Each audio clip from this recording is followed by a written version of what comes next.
keep saying that atheism and theism have nothing compelling, but some people have gotten a bit offended because of my remarks, and I don't want to offend. I simply want to suggest that we rethink, if we can, what atheism and theism might be, that is, in response to the question. The question, is there a God? It's not necessarily true that we can say, is there a God that exists? That's almost like saying, is there a God who plays golf? And so with that said, tonight we're going to be dealing with misinformation as perhaps the narrative of atheism and theism. I could go further and say, and energized by passion, not reason. I'm very thankful to have the gentleman on by the name of Bob Graves tonight, simply because he's the kind of person who would rather fight for something that makes sense to him than to concede the point and just let it blow over. And that, to me, is very good. I'm reminded of these two pilots, and I shared this morning and the other day, by the way. These two pilots, one was a co-pilot, one wasn't. He was the guy in charge, the guy in charge. But they were flying, and the co-pilot said, we need to look at this instrument. They from Korea. And then a little bit longer, this thing is said, I think it was about a minute after the fact, we need to look at this instrument.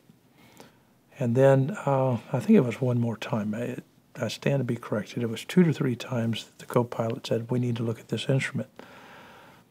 And then it crashed into the side of a mountain. It was actually an airline, that is, with pilots who are from South Korea. And so a study came out of that, asking the question, is it true that in this particular culture, because, most of the time we hear things like this, it doesn't matter where you're from. You can be from Korea, you can be from India, you can be from South Africa, you can be from the United States. Everyone has the same opportunity. Maybe this story will challenge that. But when they began to look at this, they began to see that both North Korea and South Korea, they are really involved in this issue of authority. I mean, that's major to them. In fact, when measured, they are at the top of the list when it comes to this authoritarian mindset. And also, unfortunately, they are at the top of the charts when it comes to hierarchy. That means that this co-pilot would never say, hey, just a minute, we've got to pay attention to this. Hey, we may hit the side of the mountain or whatever. That just doesn't happen. And so, looking from the outside in, a lot of times we will say, that culture, those people are so respectful toward each other. My point is, maybe Socrates came along to say, sometimes the guy that's really alarmed by something, he didn't feel like he had a right to ask the question. Maybe we need to have more of a conversation going on without all the hierarchies so we can get somewhere. And I agree with that. And so tonight we are talking about atheism and theism in the context of a conversation. We don't want to be like those two pilots. One is just going to be very, very polite when it's time to be alarmed. And so maybe you can identify with the story. If I told it wrong, please forgive me, okay? Okay, let's get past that. But tonight, I think that Bob has lots to add to the program, to the conversation, and it is a conversation. It's a conversation to where, yes, you can ask questions, and the questions that you ask may teach us a heck of a lot about the substance here tonight. Welcome, Bob. Well, thank you so much. It's good to be here. And I won't try to quote that old late 80s film House, where the monster said, You're pissing me off, Roger. I won't be quoting that tonight. Well, But, did you ever see that movie, House? I think it was called. the movie, no. Yeah. Lisa and I went to see it. I think it's one of the first movies we actually went to see together. It was the second movie we went to see together. I think the first movie we went to see together was Clue. But anyhow, yeah. I've decided that I heard God speak a few minutes ago. He said, "Go, poureth thou a cup," and I did. Now, we had a title that we were talking about tonight when we were going to say that, you know, the theme that we discussed, and actually we didn't discuss it, we just mentioned the theme and we said, yeah, let's go with it, and we never really discussed it, was misinformation is perhaps Right. the narrative that is actually happening with theism and with atheism. And I added the fact that I thought, yeah, and it's energized by passion, not reason. I think that it's sad. I mean, this is not the only area in which we have studied human thought and human interaction. And I mean, whether we're talking about politics or business or worldviews, there's so much evidence out there from the sociological and psychological studies that show that we lead with our passion and then we follow with our reason. And so this is true in all of the controversial areas. People have a gut feeling about what they relate to, and that gut feeling is a combination of, you know, personality, some of our cultural influences, as well as our own personal perceptions and things like that. But we tend to have this knee-jerk reaction to ideas that we develop, and they can change, of course. But then once we have that knee-jerk reaction, only then do we use rationale and reason to try to argue why our gut response is actually accurate and correct. Which means that when we're dealing with things where the more sparse the empirical evidence might be, the more likely it is that we're really just pretending to be rational when all we're doing is really trying to, well, I was going to say save face, but we live in a culture where we think we're supposed to be so rational, where we accredit ourselves as being so rational, that we have to kind of make sure that we understand that, well, that's where I'm coming from. I'm just being rational here. You know, it's difficult for human beings to be honest about the fact that we're not really as rational as we think we are. I agree. Diana, what are your thoughts on what Bob said? Yeah, I am in full agreement with you, Bob. It's too bad that humans carry that evolutionary baggage with them, that limbic system, as it's called, the seat of the emotions, where emotion comes to play first, as you say, and then reason comes into play, if reason comes into play at all. So often, the emotions just totally cut the reason out, and people are not willing to discuss anything rationally. That whole emotional thing just takes over, and it's a closed door after that. And it's just, this is how we know that there was no intelligent designer involved, because I would think that a designer would have done a better job than that. Well, let's not, whatever it is that we are, that we, be it evolution or whatever, it got us this far. So maybe yeah, you got a point there. Yeah, maybe it's doing things for us that we just don't appreciate because we're so damn rational, or so we think, that we're just discrediting the strengths of our passions and what it has actually really done for us. I think there's a good argument you made for that. But you know, at the same time, I think that we're kidding ourselves about a lot of things. And you know, it's been discovered and analyzed that this is much of what we do, you know. So there's the I was going to say something about Thomas Kuhn, and then I wanted to say something about the analogy of the elephant and the rider.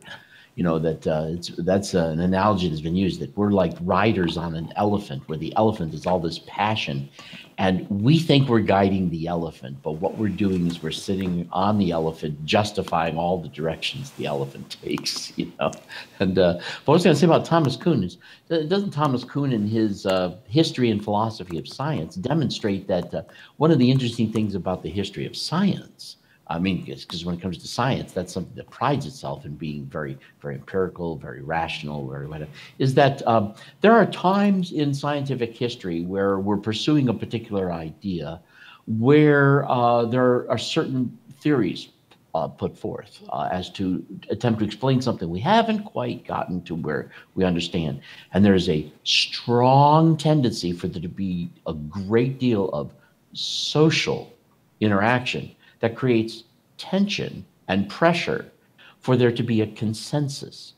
Where scientifically, if we're going to be rational, when something that we haven't yet entirely nailed to the ground, there's really no need to have a consensus. And yet there will be ideas that are championed. And if you don't agree with those championed ideas, you're thought of as somebody who's not quite as adept at science as the rest of us are, you know. And so even in the world of science, where it's still working things out, there's still this irrational tribalism, you know. And there's an excellent story that one of my professors in school, when I was at uni second time around, told about a professor by the name of Walter Cannon. This is maybe about the 1930s. He came up with a theory of thirst, which turned out to be all wrong. But because he was Walter Cannon, right, and he was such an eminent scholar, that theory held on even in the face of people saying, you know, finding the evidence and saying, look, Professor Cannon, it isn't working this way. Especially since, well, the person who finally came out with the evidence and got it accepted happened to be a woman. Uh-oh. And that really didn't, you know. That doesn't go over well many times, yeah. Yeah. And you know, it's unfortunate, but if we're going to be honest, that is the way that it works. And as it turns out, also that, you know, when new scientific ideas revolutionize, it's not as if they revolutionize by coming up with amazing proofs and insights that just persuade the world. What happens is that the younger people who have not yet been persuaded of anything can rationalize this because their egos aren't invested. But the old folks who what happens to the old theories? They die. They don't get persuaded, they die. Now, there will be some that are persuaded, but for the most part, the old ideas die, you know, showing that, you know, if you've been working in a career with something that's kind of, you know, exploratory and moving into new ground constantly, or attempting to anyway, and there's been some idea you've been working with for the last 40 years and you're nearing retirement, and somebody comes up with some newfangled idea, no. You know, and you're so accustomed to thinking in terms of the paradigm that you're in that you don't realize how much of a paradigm you're in that is actually really passionate. And as a result, it doesn't feel right. It sounds wrong. It feels wrong. And one thing that has been demonstrated, that you have to be a well-educated person to be able to tell the difference between a social norm and a moral norm. People who are less educated have a hard time. To them, all norms are moral, you know, you know, and that's odd when you stop to think about it. I mean, but they've never really gotten sophisticated enough in their thinking about right and wrong, or what one should do and one ought not to do, that they'll tend to think of social standards as being somehow connected to something that's just morally wrong, you know, or morally right, you know. Okay, I'm simply waiting for something to get a little bit hotter in the room. Like I said, I'm sitting back trying to drink a bit. Daryl, did you have a comment to make? Well, so far from where we've gone so far, it gets me back to something that I've given a lot of thought to, especially over recent years, and that is, where the monies and the effort to go toward research. It seems to me like some of the issues that we're discussing tonight are worthy of looking into, of spending time and money with qualified people. And I think more and more we see that trend, but I think we need to see it more and more. And in other words, how do we become people who aren't controlled by passion or by emotion rather than reason? How do we find a good balance there as individuals, as a society? I'd like to, oh, it's sorry, you finish up. I didn't mean to. Let me respond to that after you've done. I didn't want. I'm sorry for interrupting. Just finish that thought. That's okay. That's basically what I had to say. It just seems to. I would argue that how do we find that balance? I don't think we have to find it. I think that if we are human beings, that it's there. I think that what's really going on is our culture is sick, and we're trying to be. And we do this. For example, when it comes to what does it mean to be a real man, or what does it mean to be a real woman, and all this, we find what we believe to be, and there are differences, and then we take those and we exaggerate them just to make sure, demonstrate perhaps our insecurities, and what does it mean to be an American? Oh, we're into individuality here so much, that we're individuals to the point of cutting our nose off to spite our face. Where's the balance? Get a life. A passion is a very real part of being human, and we have so little passion. We're here to make money, we're here to get degrees, we're here to be successful, we're here for all sorts of stuff. But God forbid you should actually have a life. So I would say that I think that if where do we find the balance? I don't think that we really need to be all that rational. We just need to be honest about the fact that we're not. I think that's at least where I'm coming from. Good point. Good point. And that's probably not a popular position. I don't know, but Diana, I saw that you were kind of liking that. What do you think? Yeah, how do you want to put it? The emotion, the passion over rationality. One of the things I'm seeing is that our culture is evolving very, very quickly. And is it outpacing our biology such that those neurons up here that do the whole emotional thing, culture has passed them by. Culture needs reason, but we don't have it. And we've got to face that fact. Yes, and there are several areas where I would say we're suffering. Number one, technology is improving at such a rate that we're not willing to admit the fact that we're actually eliminating not just jobs, but the need for labor itself. But our economy is based upon the fact that you've got to have labor to have the kind of income to get the kind of goods you need.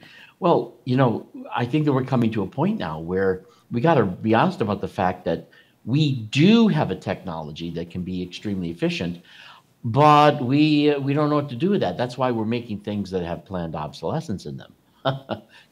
Why we're so wasteful in that way, because, if we didn't do that, we wouldn't have jobs and things like that, which shows that, somehow we haven't adjusted to the fact that although we went through an industrial revolution, we're kind of passing through that phase, and we need to kind of come up with a new structural way of organizing economy and society and responsibility and things like that.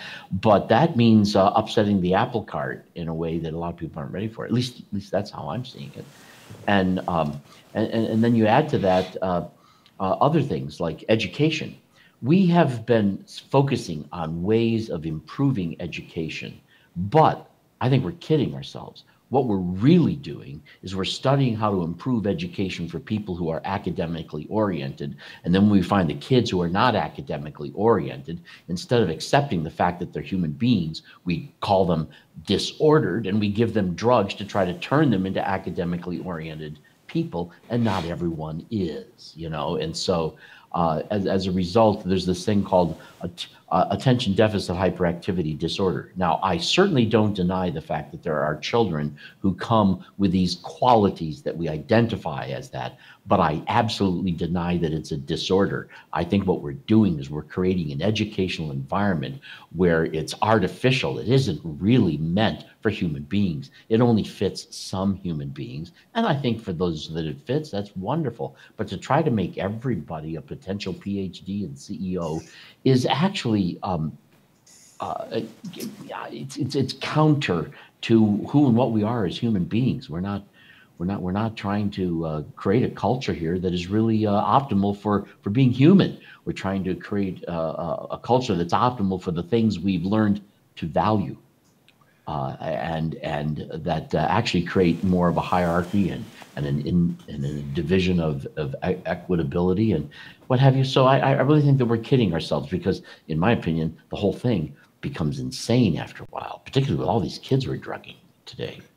There's no disorder. They certainly do have. By the way, here's one of my criticisms of the psychiatric world. By the way, I'm not against psychiatric science or psychology. I'm against the way we tend to interpret it many times. Notice that if you go through the DSM, and I've had several different versions of the DSM. I haven't gotten the most recent one. But when you look at it and you see the names that are given to certain so-called disorders, it's interesting to note that many of them are named after the person who's most bothered by the disorder. And that's not always the person who supposedly has the disorder. I mean, if you have anxiety, the reason why we might call it an anxiety disorder is because the person suffering from anxiety is suffering from anxiety. But who's suffering from ADHD? It's not the kid. It's the teacher who can't get through the lesson plan. They're the ones suffering, and they call it attention deficit. Well, guess what? When we've studied this, we've discovered it's really not an attention deficit. It's an attention effulgence. It's the opposite of that. These kids are not having a hard time paying attention. They're paying attention to everything. That's the problem, you know.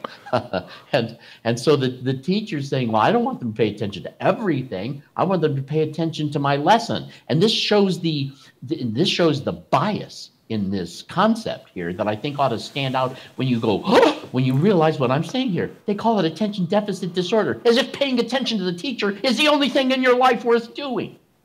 You know, so it's an attention deficit. No, it's not. These people have an attention effulgence. They're paying attention to everything, you know, and they're just not wired the way that others are in some way to be able to just sit down in a desk and focus. And of course, as you know, if you study the evolutionary history of mankind, we evolved to sit down at a desk for 5 hours a day to learn things, right? Yeah.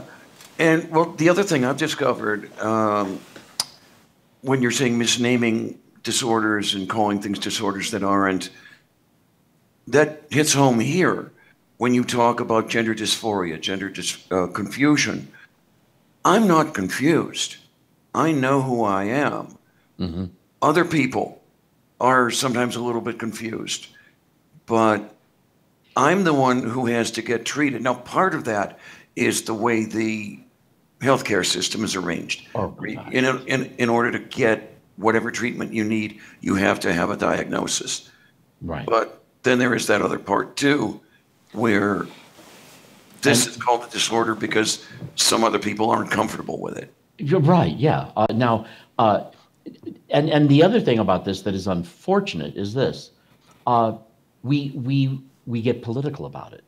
This isn't really scientific. It isn't really psychological. We get political about it. The truth is, there are some people who do have a dysphoria, but this isn't the way we explain all of those behaviors, you know. And so I think that unfortunately we're trying to make sure that all the people who are exhibiting this behavior we find awkward and uncomfortable, we have to put them all into the same can. I don't think that that's fair. You are who you are, and I really think that if you can stay in touch with yourself, you and you alone will resonate best with, for the most part, with who and what you are. And you don't need other people trying to talk you out of it. And if they can or should, it'll be done in a manner that where you can honestly resonate, so that if you do change in any manner, it's because you can authentically see that this is valid for you. And if they can't see that it's valid for you, they need to leave you alone. You know? Yeah, and that's one of the things I would tell my counselors, my gender counselors, back when I was doing more counseling than now, especially when I was trying to get cleared for hormone treatment and all this other stuff. We can't be entirely patient-centered either.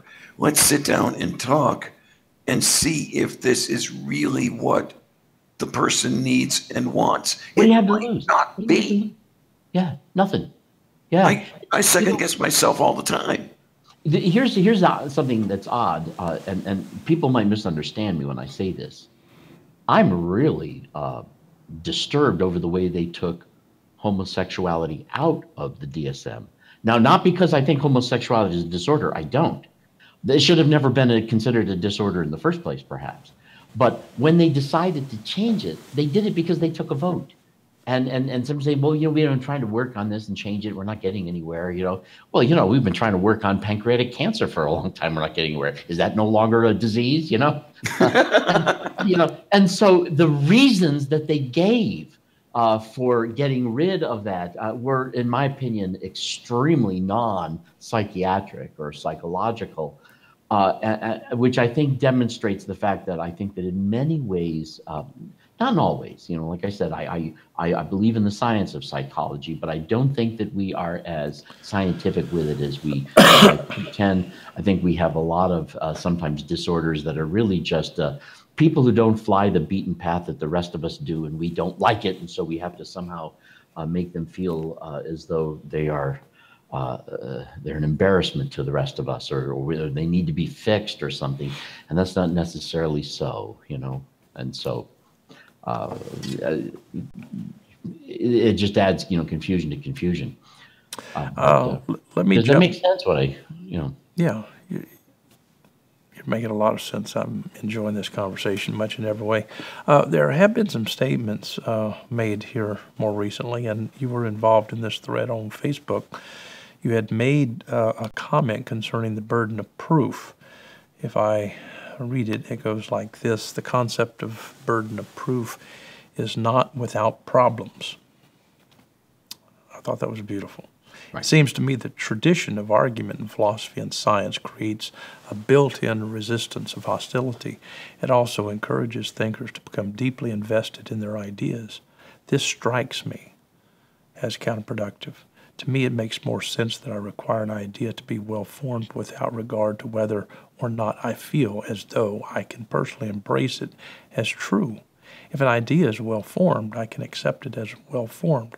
So the debate might actually be what requires an idea to offer to be well-formed, and what role that might the unknown yet play. Rather than proving that something is the case, it is merely sufficient that I recognize it as a genuine possibility. Philosophers and scientists tend to devalue conundrum and has a history of preferring a myopic tribal consensus, but a truly compelling idea will survive the given chance. As an example, the theory of evolution can make far more headway when the student is not required to accept it, but is merely required to understand what the theory posits and what sort of evidence lends itself to the theory. The question is not, is evolution true, but rather, is this theory rigorously well informed? The student should be required to appreciate the evidence without any obligation to be compelled by removing the demand of contest. The student is more free to explore and consider at no risk. Solid ideas have a way of growing on you naturally. They need to be right motivates unnecessarily resistance. resistance, excuse me. Many controversies are a waste of time and serve to inhibit what they hope to advance. Once an idea can be accepted as coherent, further exploration can continue without risk. You got a lot of pushback on that, and one pushback came from Daniel Cheney. He's a very intelligent person, kind person. But he said Bob's comment exemplifies what is simultaneously wonderful and frustrating about NCG. I appreciate NCG's frequent appeal to kindness and courtesy, blah, blah, blah. At the end, he concludes, let me go down to, he said, NCG misses an opportunity to encourage open and friendly discussion when it attributes atheism or theism or other isms to dogmatic impulses. Someone who argues strongly for a position is doing us a service to the extent that the person has researched the position they are defending, even if that position turns out to be wrong. The person who is heavily steeped in their perspective is likely to provide us with a strong defense of that perspective. If I want to hear the case for theism or atheism, I want to hear from someone who sincerely believes in the merits of their position. The NCG understandably wishes to avoid personal conflict, but we should remember that conflict of ideas is a wonderful thing. What say you, Bob? Well, I think that this is a comment that strikes me as being still quite persuaded of a paradigm that I'm trying to destroy, and that's fine. I mean, because the truth is, I'm the one who's swimming upstream. I'm the one who's cutting across the grain, and I'm saying things typically that when I cut across the grain is going to create the reaction most people of what, you know. And that's the way that it usually works. However, people say, well, I'd rather, hear an idea from somebody who actually believes it. I'd rather hear an idea from somebody who believes it than from somebody who rejects it. People who reject ideas tend to misrepresent them when they offer them. But people who believe an idea are also, in many ways, very equally blind. They're paying very dismal attention to problems. Can I stop you right there? Sure. Let me ask this question. If we were talking about Calvinism this evening, would you want to hear an argument from someone who really believes in Calvinism or someone who understands Calvinism? There's that. I'd rather get it from somebody who understands Calvinism and doesn't give a damn about whether it's true or not true. Thank you. Yeah. Because and now I've had the good fortune of having had a couple of teachers who were that way. One teacher I had was a guy who could explain a great deal of certain positions. And I knew the guy for a number of years, and he's in fact he's a professor of philosophy. And I finally one day I kind of cornered him, and I said, I've heard you talk about this idea and that idea, and when people ask you a question, instead of answering them with what you think, you often tell them, Derrida said this, and of course, so and so said this, and so said that, and it seems like Nietzsche would have said this, and and he responds with what other people say. And I said, I noticed this. You never tell me what you think. And he said, I don't want to do that. I don't want to have any disciples. I want to teach people, philosophy. And so, I will let them know what I think that a lot of people have offered and put on offer. And he really specialized in his PhD in looking at various forms of literary hermeneutic, where he was more interested in the ways that we can interpret a document than whether or not we agree with it or don't agree with it. And he was a very good teacher. And he, as it turns out, I think, I'm not sure, I think he's mostly Buddhist in his worldview. But I remember one time, I certainly was able to know that he was not a Christian in any traditional sense. But I remember I was in a meeting once where somebody was criticizing the bloodiness of ancient Judaism, And there was a Jewish person on the panel that was discussing it, who didn't really quite offer a good defense of against that criticism. But this guy, he starts quoting various different Jewish scholars and Jewish theologians, and by the time he's done, you get this impression that there's just something extremely profound about the idea of blood sacrifice and how they related to it. Although he didn't believe a word of it, he tried to explain it in a way where you could see how it made so much sense to these people. They're not idiots. They're not savages. They're people who were in that paradigm, and he understood that paradigm, and he presented it in a way where we could understand it, and yet he didn't necessarily believe it at all.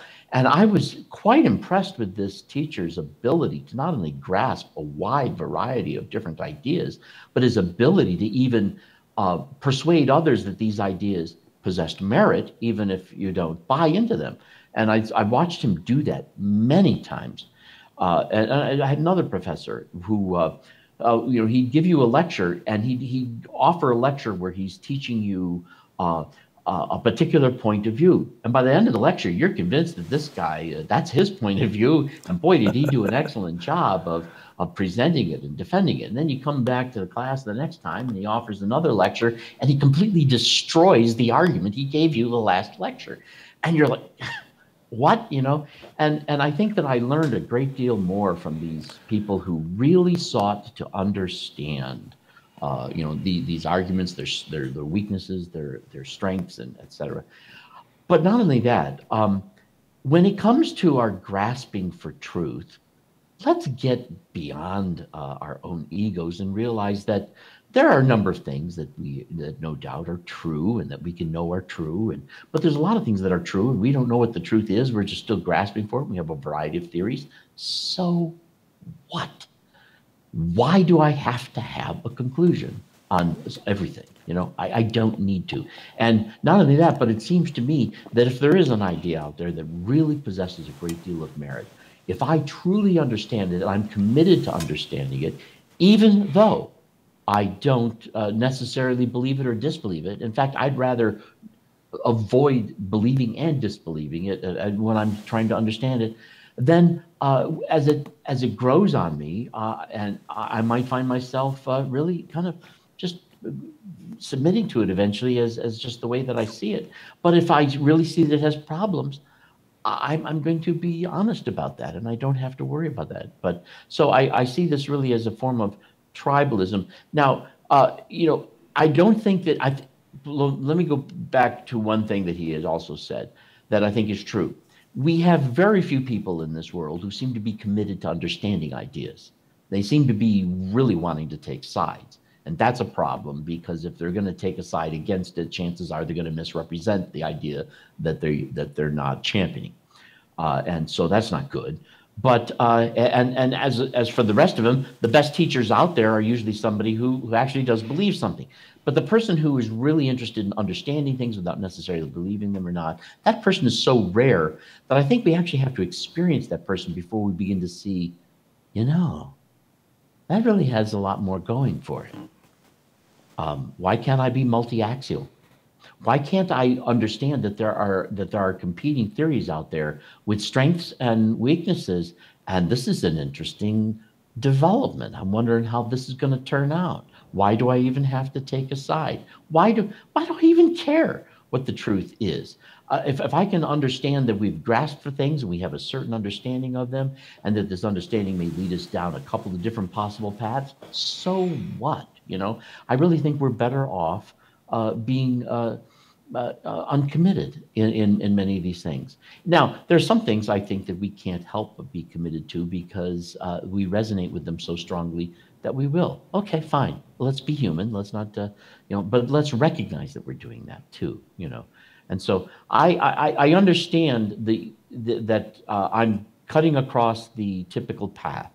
And so I understand people who have benefited from the typical path, and it has many benefits, are not going to be happy with the idea that somebody's not trying to tear that down. They're going to want to defend it. And I understand that. But I think that, give this a shot. Give it a try. See what happens. And I've even had in my class, one of the things I try to do in my own class is since I teach the science of sound, I'm really trying to impress my students that, they need to have a scientific understanding of sound and sound engineering and in doing things like that. But I've had them sometimes ask me things like, and it even comes up in class, even when I'm teaching the science of sound, I've had students ask me, so do you believe in evolution? And my answer to them is, I neither believe nor reject the theory of evolution. I demand of the theory of evolution that it be scientific and that it be well-formed. And as I've looked at the theory, I think it is very scientific, and I think that it is very well-formed. But I refuse to believe it, and I refuse to reject it. I expect it to be scientific, and I believe that it is, scientific. So I have no need to take a position on it whatsoever, and I don't care, so that's where I'm at, and therefore I tell them, if you're going to study evolution and you're a creationist, look, what you really need to do is you need to understand what this theory is saying. Understand it. Fine, you don't have to believe it, but you do have to understand it.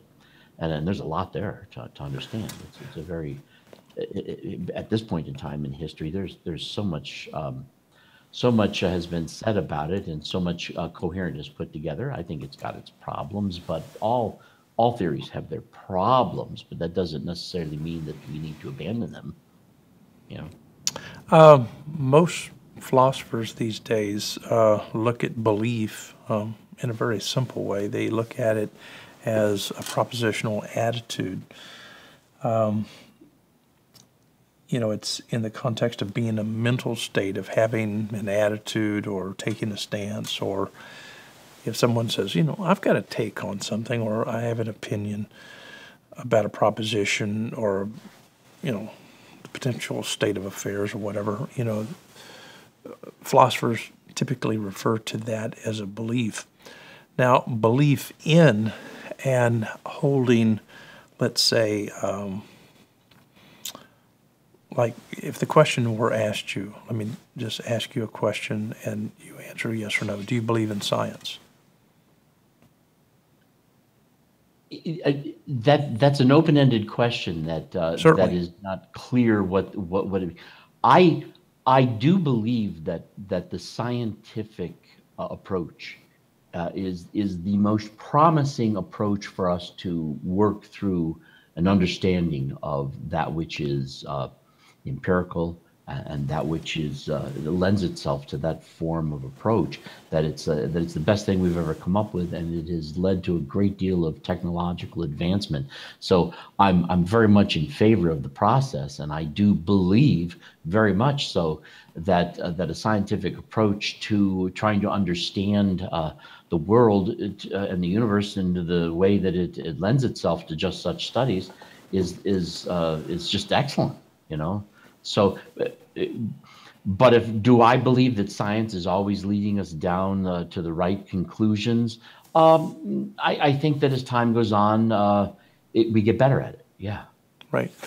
I think it can be worded a lot better than can you or do you believe in science? I think that the best way to approach this is to say that within the framework of my belief set, my worldview, if you will, my opinion is that scientific method is awesome.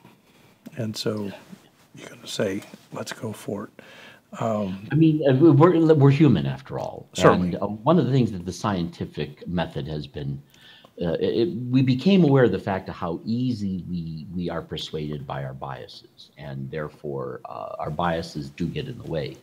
And to compensate for that, we've developed a skeptical approach and a hierarchy of ways of going about trying to falsify things. And I think that therefore the scientific method has been a great way of approaching our inquiry into understanding things that really works well against the weaknesses of our normal knee-jerk reactions. And so therefore it is extremely helpful. And I think though that it is kind of like it takes baby steps when towards understanding things better. And so I like it. I think it's awesome. I wouldn't want us to abandon it at all. But let's not overstate the case. I mean, I think when we do that, we're getting a little bit too impressed with ourselves. Okay, we did have a comment by he said, I can't believe that he wouldn't believe in the theory of evolution. Am I wrong in stating that when it comes to the theory of evolution, that you look at it as something that you would rather understand and work with without saying, I believe in the conclusion that we have right now? In other words, it's almost as if you're wanting to say, my opinion is that we should stick with the process, and yes, right now we have a very good explanation as to the facts. That's going to change in time, because when we look back in history and we look at what Darwin offered, that's changed much in every way. And I would hate to think, oh, I believed in it, and then you have these, sometimes atheists, and not just atheists, but a lot of people, they act as if there really is an afterlife, although there may be no God there. We're going to get a horrible test, and we're going to get a bad shock for everything we ever believed that turns out to have been wrong. I'm sorry, there ain't going to be any such test. It's not so much that when I say I don't believe in it, I'm not saying, oh, I think it's fake, I think it's false. No, it's that I don't give a damn if it's true or false. I don't care. It doesn't matter to me. It's no skin off my nose. I don't want to be invested in it. I just think that it ought to be very scientific, and I think that it is. That's good enough for me. It's to me, it's an indifference. It's not as if, well, it hasn't persuaded me yet. I'm not interested in being persuaded. To me, I think that that's actually counterproductive to being scientific. I think if I'm being scientific, I'm open to almost anything. And what if it's just constantly bending in that direction? Well, fine, let it constantly bend in that direction. I feel this way about all scientific things. I just demand of it that it be scientific. That's all. And if it's scientific, then it's scientific. And chances are a great number of things that are scientific are also true, but I don't care. And I don't need to care. And why do I need to be invested in? And when we start arguing about whether or not it's true or not, well, now we're taking sides. And not that, but we tend to demonize the people who are not convinced of it. Well, you may not understand this, but there are really good reasons why some people may not be able to resonate with an idea that other people want to think is true, just because there's a great deal of scientific evidence for it. Number one, there's a lot of people out there who don't understand science. And if they don't understand science, they have no business believing in the conclusions, and you have no business requiring it of them. So it becomes a tribalistic, I'm better than you are, you must be an idiot, or some other sort of thing like that. And so I think that we're better off just requiring that scientific inquiry be handled in a scientific manner that maintains scientific integrity. And so long as it does, that's wonderful. We don't need to do anything different other than that. Now, if you find yourself believing in it, fine, believe in it. But what if you find yourself not believing in it? Well, I'll tell you what, I think you're still obligated to understand it, whether you believe in it or not. And so I think that if you're truly interested in being an honest person, and since science is a very real tool that we use in this world, I think you should understand the science. Period. And now the thing is that with some of these things, the concept of utility also comes into play, especially in the hard sciences, especially in biology. If you want to home in on the theory of evolution, for example, today, new vaccines are developed in a method that is heavily dependent upon the understanding of the theory of evolution, the acceptance of the provisional conclusions that have been drawn. And sometimes that falls on its face.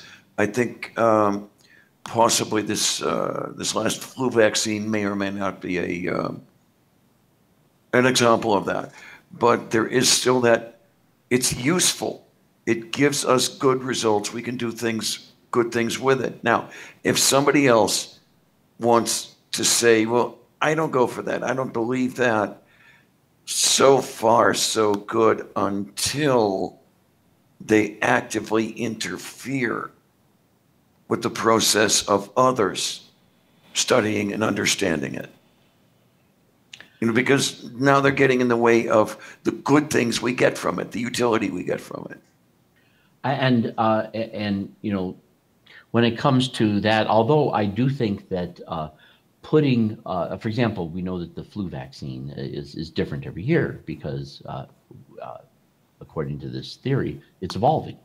Well, whether or not the theory of evolution is true or not, it's still true that the flu is changing from year to year.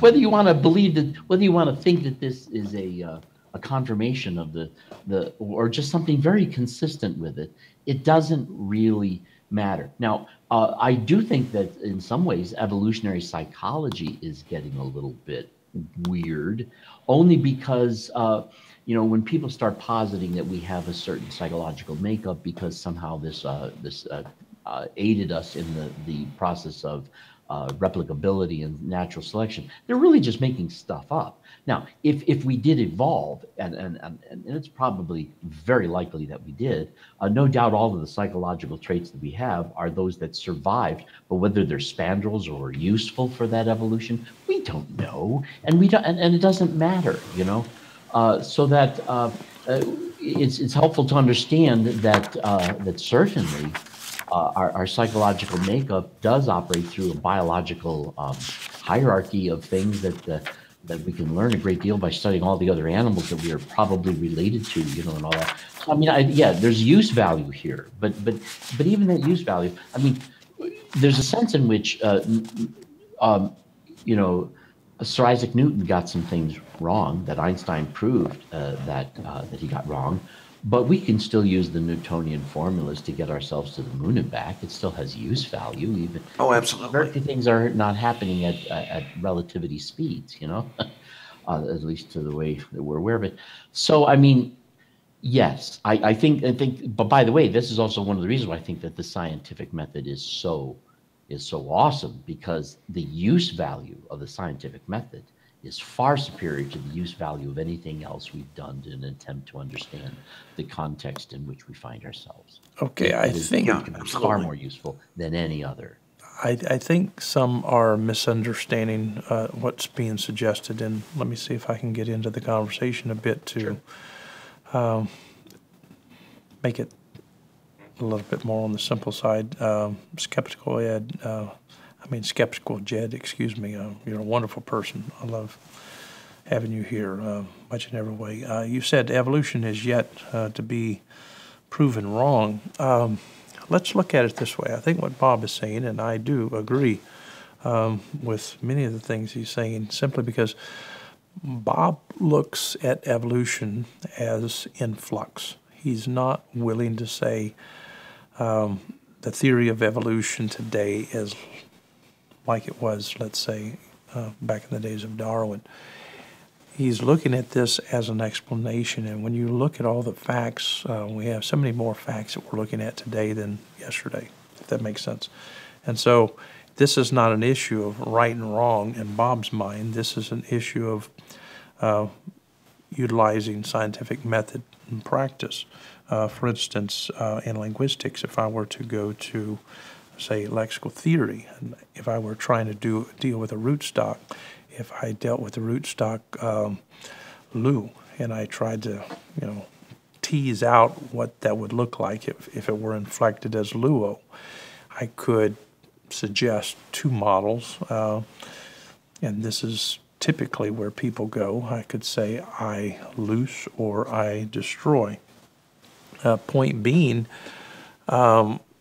we can find usages that are like that. And so where Bob is going, he's not saying, I believe that you're right about one, the intent is, that is the usage of, let's say, luo here is I loose, and there it's I destroy. He's simply saying that the outcome, that is, by scientific method and practice, it produced I loose, and in this case it produced I destroy. And so his confidence is in the process, and yes, there is a belief set that is working with the process, but he's not convinced that we should stay there. And so what Bob is committing to is not static. Am I stating this properly? About Yeah, in other words, I'm more committed to the process than to the conclusion. I mean, if I were to put it this way, when it comes to the current theory of evolution, I would certainly hope that in the next 100 years that this theory will actually transform and evolve itself into something even somewhat different from what it is today.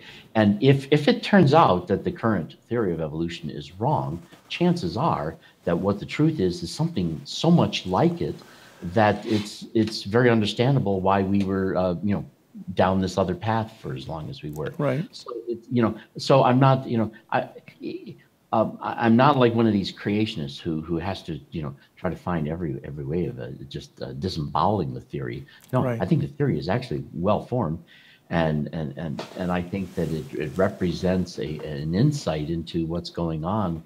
I mean, just basically, apparently the Earth has been around for a long time. Apparently, the life forms that used to be here aren't here now, and apparently the life forms that are here now weren't here before, and something happened in the interim Right. that somehow allows this to be, and that means that something changed. And unless we're going to offer up the possibility of multiple extinctions and creations, which is, well, that's interesting. I think that that'll be now we're making things more complicated than we have any need to do so. So but to get back to where the objections may be, I think that people hear when you say, I think they hear what I'm saying as a rejection of it. I have no rejection of it at all. It's just that I don't believe science is to be believed. I believe it's to be pursued. Okay, if I were to read Romans 5:1, "Dec authentes unic pisteos," if I were to translate that as having been declared, or therefore having been declared righteous by faith or out of faith, you would argue that's a well-informed opinion, correct? Likewise, the theory of evolution, as we see in today's world of science, we look at that as a very well-informed opinion. However, with "Dec authentes unic pisteos," the rendering having been declared righteous, you would place a question on that. You would say, I can't look at that as being true, hence I'm suspending judgment because there are other ways of looking at the same thing. And so right, even and though I think when it comes to linguistics, though, I would say this, that because language is so, in many ways, arbitrary, chemistry is nowhere near it's arbitrary. It isn't arbitrary. well, I get that. Languages. And so as a result, I think that there is far more room in a linguistic interpretation for recognizing the possibility of being led astray than there is in some of the more scientific things that are really empirical. Chemistry is not going to be as imprecise as, say, rolling the dice. I agree. I was simply going to say that if I look at this, let's say, through a particular model, let's say that when we look at scientific method and practice, the methodology within science, it's not the same yesterday, today, and forever. And yes, scientists, they do work from various vantage points. In linguistics, you have different approaches, that is, in trying to reconstruct, let's say, models of intent. And so the question is, if you use model A, B, or C, you're going to get a different outcome. And so typically linguists, what they do is they say, I'm not a believer in A, B, or C. I'm one who, who will use these methods because I think they're very useful, but I'm not so committed. It's taken us quite a well. It's taken us down the road very well. Right. Yeah. Right. And so I can't say that I do not have this propositional attitude. I think that I do in a sense, and this is why I think this is more about function than it is about being static. In other words, it's not an argument if someone's trying to say blah, blah, blah, yes or no, and you're saying, no, it's not working that way. It's a little bit different, and I think that's what you're attempting to say. And maybe I'm not clear. Yeah, well, I'm when I look at the what's called the scientific method, which the scientific method, by the way, sometimes it's interesting. You can ask a person who claims to be a scientist, just what is the scientific method? And you'd be amazed at how many people can't answer the question. They don't know what the scientific method is. So let me help you out. The scientific method is the use of method. That's what it is. In any given discipline, the people who work in that discipline arrive at a variety of different methods that they agree upon, can be applied to the sort of evidence that they look at in order to come up with what we consider to be valid and verifiable conclusions based upon the methods being applied. That's basically what the scientific method is. And that method would be different in every discipline because of the nature of the objects that they're studying. I think that it's therefore very important to the scientific method that we use the methods, and that we are honest with the results that we're getting. I just don't see what the need is to disbelieve or believe any of it. Just do it. To me, I think you're better off being, in a certain sense, in terms of the pursuit, to be dispassionate and disinterested in the quality of truthness in it, but to be very passionate about whether or not we're actually applying the methods. What methodology would you tell Daryl to use when exploring the question of God? Come on, Bob. Wow, that is an excellent question. I've asked myself that question too, and here's the thing. I have come to the conclusion that every method that we as human beings have suggested cannot be verified or validated, and that therefore the question of God just cannot be a scientific question. We just don't have any methods that we've been able to verify or validate can help us to determine the presence or absence of any God, present or not. We just don't have any method. So as a result, I just can't give Daryl a method. I can't. I don't think there are any. And as a result, if we're gonna take a look at the kinds of conclusions that some people make about God, I think we can discover that some of these conclusions are kind of whacked out, but for reasons that have absolutely nothing to do with whether or not there is or isn't any God. I suspect if one resonates with the idea that there is, so long as they can accept the fact that without any method, we're bound to no doubt have a lot of very unprovable notions about God. Then I'm comfortable with people not believing. I'm comfortable with people believing. In fact, when I tell people that I believe in God, I'm certainly not making a truth claim. I have no idea if there's a God. I believe in God. And when I tell you I believe in God, I'm really just being honest about that. That's the condition I find myself in. Why am I there? Hell if I know. I've looked at it and I used to think I had arguments, and I realized those arguments are no good. And I realized that when I tried to talk myself out of it, those arguments were no good too. But so I guess I find myself there as believing. So I'm just going to be honest and letting you know that's evidently the way this twig is bent, and why or how, I'm not sure, and I also don't care. Diana, Bob just said that he believed in God, but he's not making a truth claim. What are your thoughts?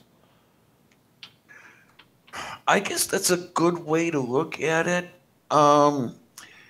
If you want to accept the utility to a certain point of a belief in a god or gods, I mean, if you'll forgive me for saying this, that is not quite as foundational, not quite as, it's not useful in the same way that a biological theory would be. Right. The belief in God has more breadth to it. You can believe different things with less chance of really screwing something up if you believe this thing about a god or that thing about a god. Whereas with, say, the theory of evolution, if you don't understand the way mutations occur and the probabilities of certain mutations occurring, you're not going to get that vaccine right. And as I say, it does happen from time to time. I think this last flu vaccine may be an example of that. That's simply because we don't quite understand everything about how those viri evolve. And that's okay, because I don't think that even as they do evolve, I don't think that they evolve just because, because of some scientific principle that we're aware of. I mean, for example, when the Earth was bombarded with meteors and supposedly helped bring an end to the dinosaur age, what would have happened to evolution had the meteors not hit? A lot of the species that went extinct didn't go extinct because they didn't possess the skills and the set of opportunities to replicate. They just didn't get the chance, And so we don't. There are so many things going on in the life forms on the planet that have to do with other chances that have nothing to do with their biology. It's just that it doesn't work out for their biology. So the form of the species that will survive is a combination of both natural selection and happenstance as it works out. Absolutely. So it's going to be a messy science as it is, as I understand evolution. Had the non-avian dinosaurs not been driven to extinction, we probably would not have been here, because those little mammals that were running around might not have had the chance to really take hold. But that's not going to take food off your table or put it on either way. Yeah, well, we're here now. Yeah. And the other thing that one of the things I expect might actually even happen in the theory of evolution is we might discover that, and I think that some are, that the DNA expresses itself based upon the experiences that it goes through. And if it goes through different experiences, we've discovered that DNA can then express itself differently in different environments. Epigenetics, yes. And so therefore, just learn about that.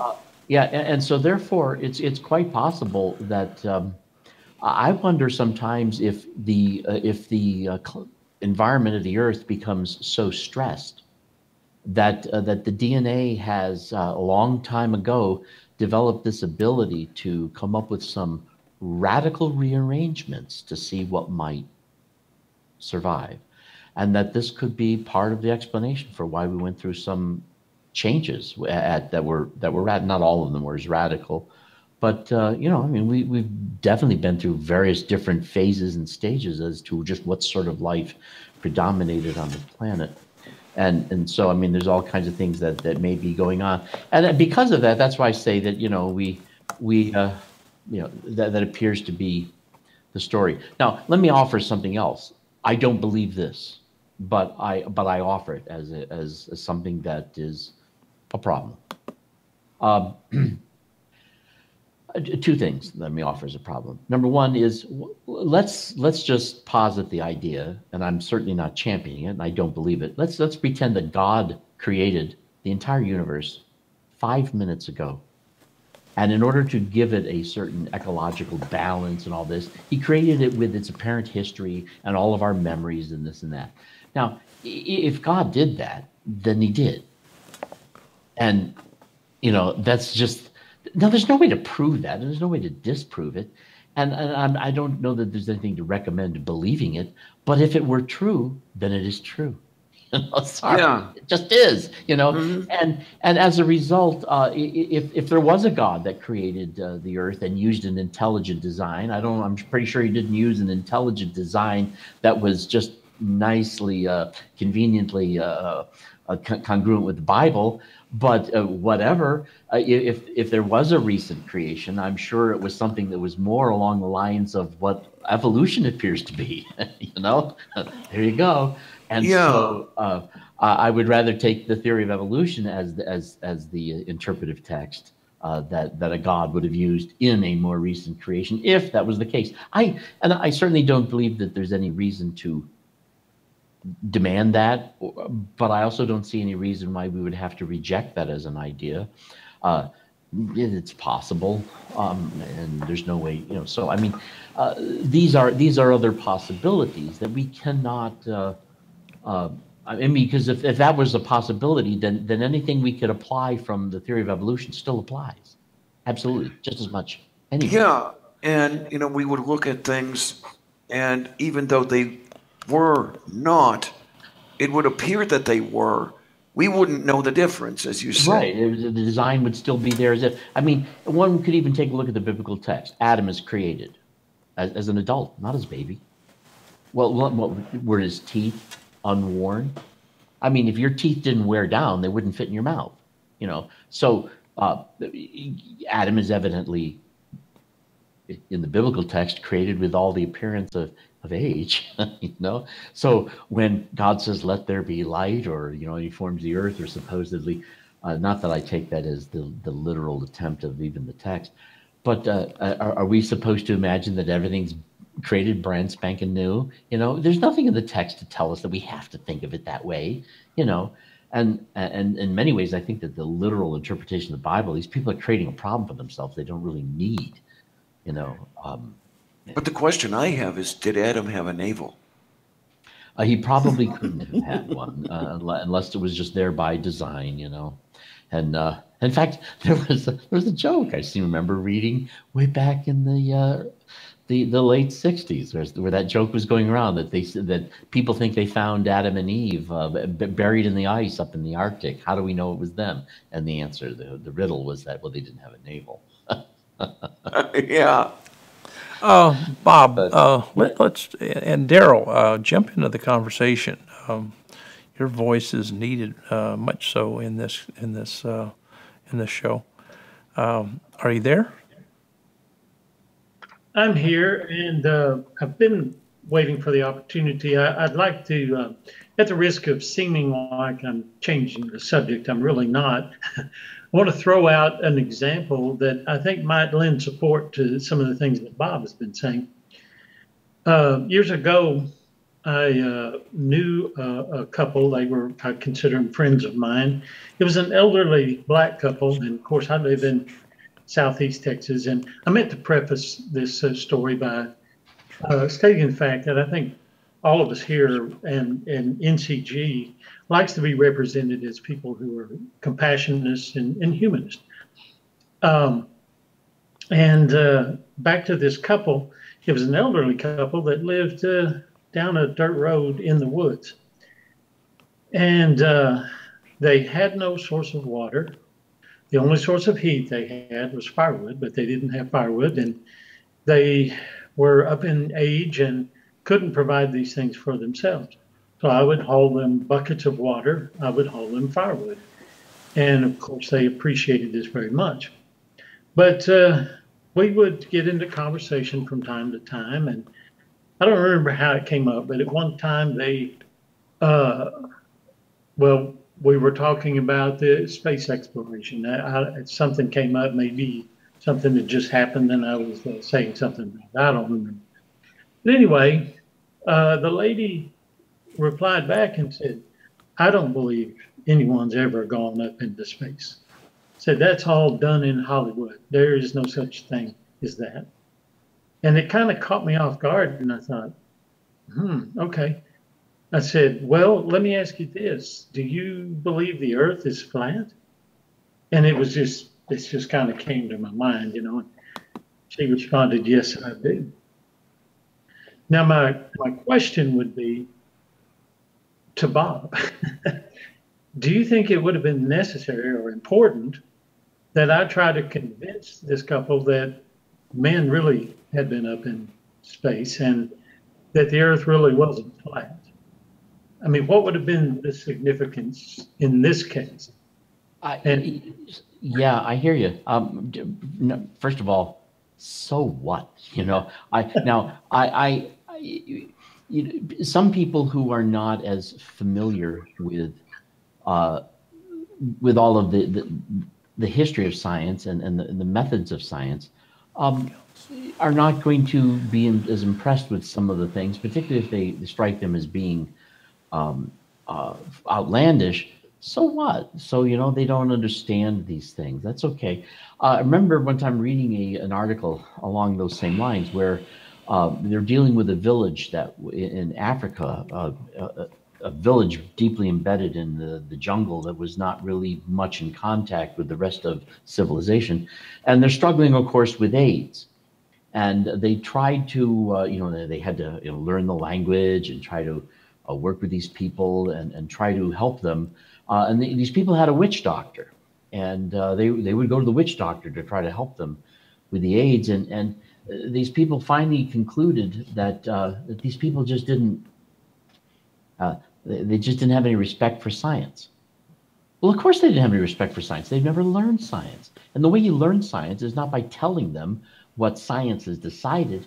The way people learn science, you give them experiments to do and results to look at and then results to contradict and help them begin to see, oh, I see how this method helps me to isolate and falsify and make records and then learn to predict and learn to come up with an hypothesis. People have to learn science by doing it, you know. And then once they've done it, they begin to realize, oh my goodness, there's a lot of ways in which this methodological approach to things has really helped us to discover a lot of things. And when they begin to realize that there's a method that can be used to determine whether or not something may be the case, well, you know, then they're more apt to give into it. So who knows what this person's education was in the background, but evidently they had never been given the opportunity to discover how trustworthy and useful some of these scientific things are. So what? Okay, so they don't know. I don't know that their life is going to be any radically different just because they believe the earth is flat and that people have never been to the moon. By the way, I heard Joe Rogan the other day in a video say that he believes we went to the moon, but he thinks that the footage we saw was staged, because there was just no way that they could actually done the footage. That's an interesting theory, but yeah. So what? You know, I guess I don't understand what's so important about this. Now, if there are people out there who for example, are trying to prevent us from moving things forward, that's a problem. But at the same time, how much of a problem are they going to be in any manner that you can be able to take care of? Well, let's look at the issue of global warming. You know, that's become political. Well, the truth is, global warming isn't a political issue. It's an empirical issue. You know, it's either happening or it's not, and we can determine that by measuring things. You know, and this isn't a matter of opinion. You know. But there are people who have not learned what the science is, and when they have discovered that there are things that we changed along the way in the science, they're going, aha! So you're stacking the deck. Well, they got to prove that that's also been what's being done, and so as a result. But the thing is this: there's a lot of money to be made in denying global warming. And so long as there's a lot of money to be made, I guarantee you, I don't care what the science says, these people are not going to believe it because they're not going to shrink their wallets. They're just not going to do it, So I think that when it comes down to it, the areas in which we can't make progress are areas in which we have other problems. It's not just that they don't believe in science. There's other issues, personal, human, social, financial, whatever, and so, we got problems and we got to work at it. And then there's the thing about the moon landings.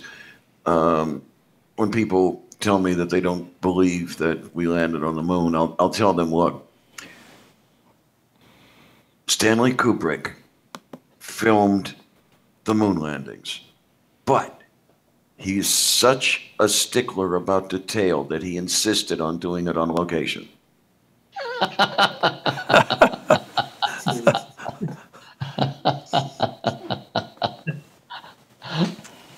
That's funny.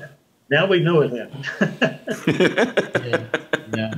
There you go. I mean, the flat earthers have many problems. Would you guys agree with that? Well, I mean, it's Yeah. not, if you're going to believe in math, it is not a hard thing to demonstrate that it's impossible that the Earth is flat. But then again, they have to understand math, and they have to understand. Now, the thing is this: there are areas of the brain that we know that if a person gets damaged, that area of the brain, there can be certain kinds of algorithms they can no longer do. We also know that some people come with some gifts and some people come with a lot of people can't do math very well. Some people can't do accounting very well. And so if you're a person who doesn't have a brain that can do geometry and trigonometry and things like this, we may not be able to prove to you that the Earth isn't flat. Okay, fine. Who cares? I mean, so what? But for a person who might have the intelligence to understand the math, you might even explain to them they need to come up with a reason why some of the ways in which earlier man discovered that the Earth is not flat, how they came to those conclusions, And But Bob, we're talking about basic science. I can take this ball and I can say, someone building a large facility. Okay, let's make this wall here vertical. And they go to a great deal of trouble to actually plumb that. Would you agree? Oh, I know where you're going. Yes. Okay, yes. Now let's move over here. Let's say 5,000, well, let's say 15,000 feet. We're going to build a large building that's 15,000 feet long on one side. Okay, one side is 15,000 feet, and so we move over here a bit, and we want to plumb it. And so we want to take it at least, 1,500 feet up into the air. And so the question is, if I measure the bottom, from bottom to bottom and from top to top, that math should tell you something about our Earth. Yeah. And it does, yes. Yeah, and so what you can do, and what you can do is say, oh, I want to make this building. Someone would say, I want to add on a bit. So you add to the other side the same measurement to see if there is some consistency here. And all of a sudden, wow, the larger the building, this thing keeps going in a wacky. Yeah, it's going in a direction that would say this thing is not flat. I mean, we're talking about basic things here. We're not talking about hard things, and yet people are still believing. But not everyone's an architect. Not everyone is right. does that, and they don't have to be, And I don't. It's a big deal. So somebody doesn't believe the Earth is round. I mean, I have to wonder how many of the flat earthers are Poes. If you guys are familiar with that, yes. For those who are not familiar with it, the two or three of them. A Poe is a person who pretends to be a crazy and does it so convincingly that you actually think he is. Yeah, yeah. I would suspect that there's no doubt a Poe or two out there. Just as there are charlatan preachers out there who know that they're pushing buttons and they don't believe in God at all. But yeah. Let's Now, that's why I say, although I don't believe that anyone has any obligation to believe the conclusions in science, to fight against them as well is, if a scientific approach is well formed and well disciplined, then it's well formed, it's well disciplined, and that's all you can expect of it and demand of it. And sorry, but that's really good for it to be disciplined and methodological and rigorous. That's wonderful when it can be, and that's the best you can do. So Sure. I wouldn't fight it if I were you. This Wednesday night we have Daryl. Did you want to say something? No, I'm good. Okay, I thought I heard your voice. Excuse me. Okay, this Wednesday night we are going to have an amazing program with Anthony Magnabosco. I believe he pronounces his name that way. And I do believe so. And yay! Right, this is going to be about street epistemology. Now, from what I've been told from Anthony, well, I will share that on the show. We had a conversation. It was very, very good. I like the guy. He seems to be very, very kind, and he wants to make a difference, yes, in people's lives in a very positive sense. And he's not going to come on the show and become polemic and radical and all that. And so I think it's going to be a very, very good show. In fact, I may do several shows in between now and Wednesday evening. And so if I do, hopefully some of you guys will join me. That is viewers and whoever would like to join. I'm going to do these rogue shows hopefully tomorrow, Tuesday, and then into Wednesday, simply because I want to get people on board with what's going on. That is, and trying to build community and trying to come together and have meaningful conversations. I think it will be very, very good. But I wanted to advertise this and suggest to you that you get a hold of your friends and tell them that this Wednesday night, Central Time, we are going to be having this show. And yes, we're going to have Bob Graves. He will be on the show. Daryl is going to be on the show. Also, Diana is going to be on the show. Of course, Anthony Magnabosco, he's going to be on the show. Stephen Hoyt will be with us as well. Yay! And so that's a very, very good lineup there. I'm not convinced, but I think Jordan may join us. I'm not sure. I need some confirmation. But we want to have people on the show who show lots and lots of respect for each other. And I think it's going to be the kind of show that says we are interested in substance, but we can be extremely kind about how we approach it, that is, approach each other. And so I think it's going to encourage some goodness. However, one of the things that I'm not for, because Peter... I think it's Peter Boghossian or something like that. He wrote a book, How to Create Atheists, and I think that some of Anthony's work is after that order. And at first that alarmed me, and so we're going to be asking many questions because I hope that he's not doing something like what a lot of people from First Baptist do. They go out on the street corners and they're trying to evangelize and convert people. I'm hoping that Anthony is not trying to deconvert. And I'm hoping that atheists are not going to look at this model that he's presenting as a means of recruiting atheists. That would be troubling. That is to me. He's just getting people to think. That's wonderful. Right. And I so, don't think he is. Well, I think the genesis of all of that, in other words, if you're using a textbook that has the title of How to Create Atheists, and you're following that Yeah, methodology. that's an unfortunate title. Yeah, well, the substance in the book is unfortunate as well. My point is, I think that he has matured in his journey, and I think he's actually at a different place now. And so I think that he finds himself possibly in a better place, and I think he's rethinking a few things, and I'm very proud of him, by the way. I had a long conversation with him, and he's going to be with us Wednesday night. He's speaking at many venues, major venues, and even Richard Dawkins is one who does follow his Twitter account, and so he's not a person who's not becoming a major player. He is. Many people are really on board with what he's doing, and we're going to have him here.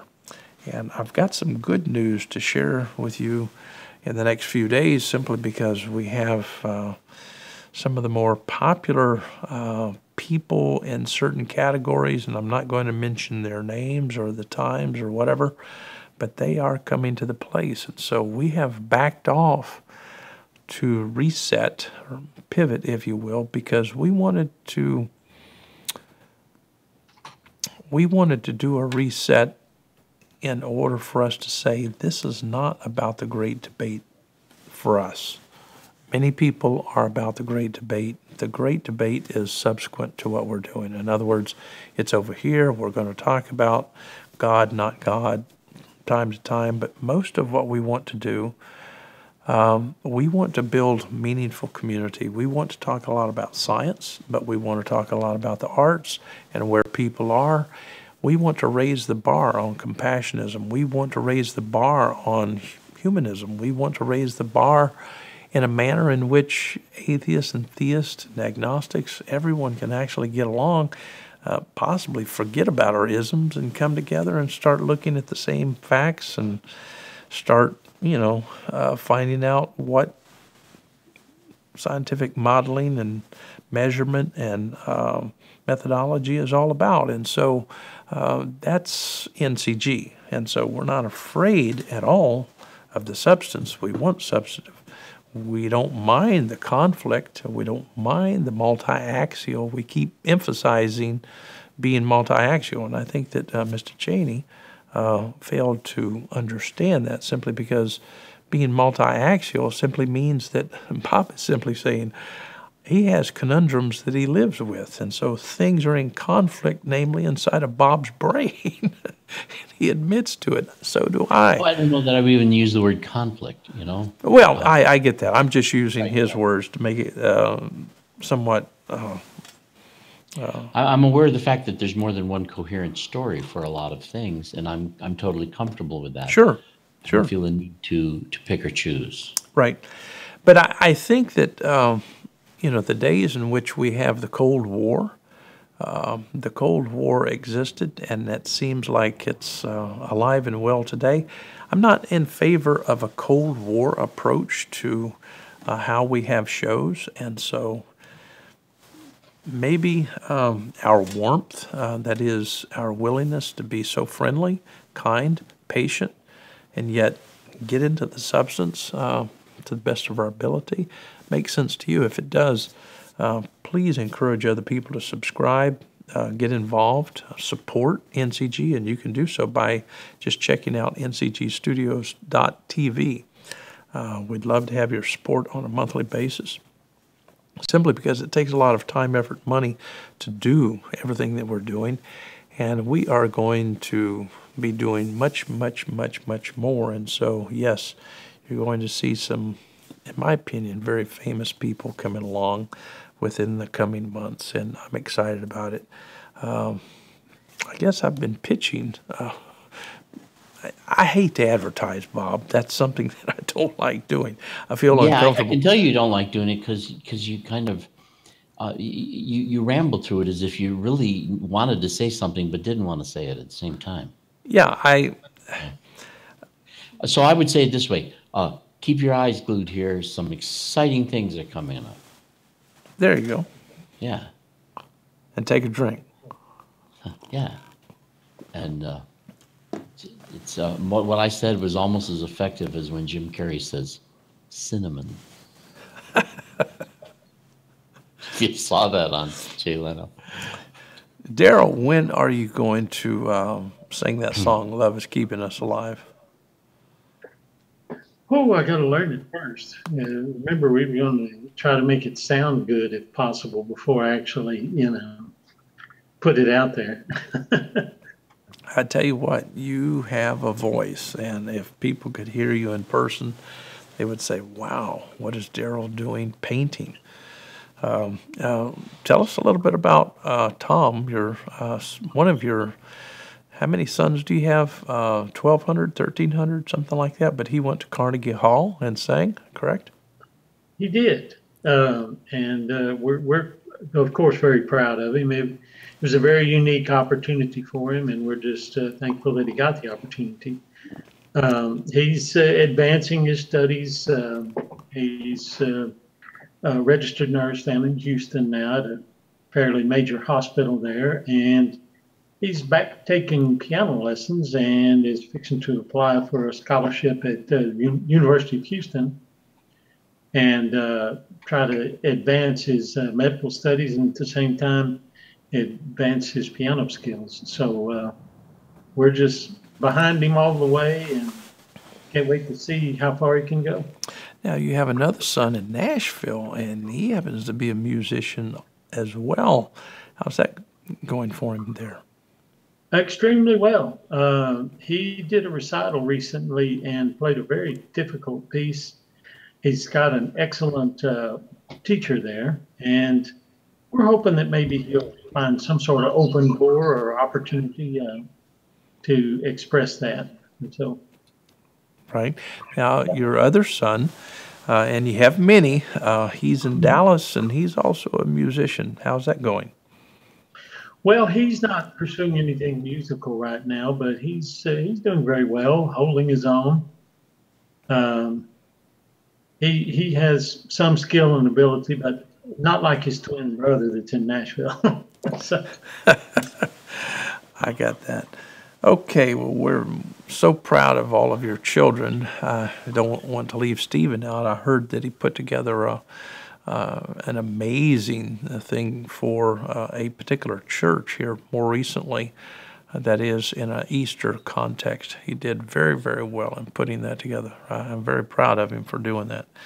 He is so gifted on the piano. Wow, he is a genius. If you've never heard Daryl's children musically, you've missed out a lot. I mean, he has some talented children.